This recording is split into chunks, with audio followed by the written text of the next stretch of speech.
859 и 811 рублей. Такова специальная цена на оформление подписки. В одном из торговых домов, который находится в самом центре столицы, между покупкой продуктов и шопингом, каждый желающий мог подписаться на любимые газеты или же подарить подписку для своих бабушек и дедушек. Сделать добро можно и для получателей услуг различных социальных учреждений. Один из счастливчиков, подписавшийся на газету «Шин», получит возможность обрести сертификат на сумму в 15 тысяч рублей. А если дополнить подписку газеты «Тувинская правда», можно стать обладателем и сертификата на музыкальное поздравление от всей души на телеканале Тува-24. Я надеюсь, что мы таким образом привлечем внимание жителей республики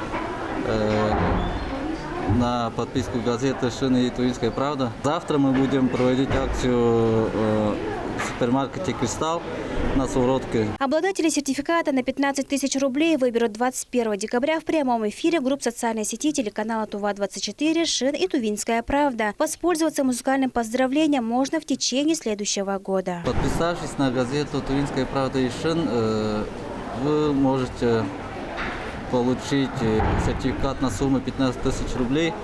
И также на двух газетах, если подписаться, то можете получить сертификат на музыкальное поздравление в телеканале Тува-24. Каждый, кто подписался, будет получать самые свежие газеты 2 раза в неделю с января и до конца июня следующего года. И что немаловажно, прямо к порогу своего дома. Выездная подписка медиахолдингом ТВ Медиа Групп 18 декабря будет организована в магазине «Кристалл», который находится в микрорайоне Суворовка. Айрас Абиямунгуш, Мирана Иргит, Тува-24.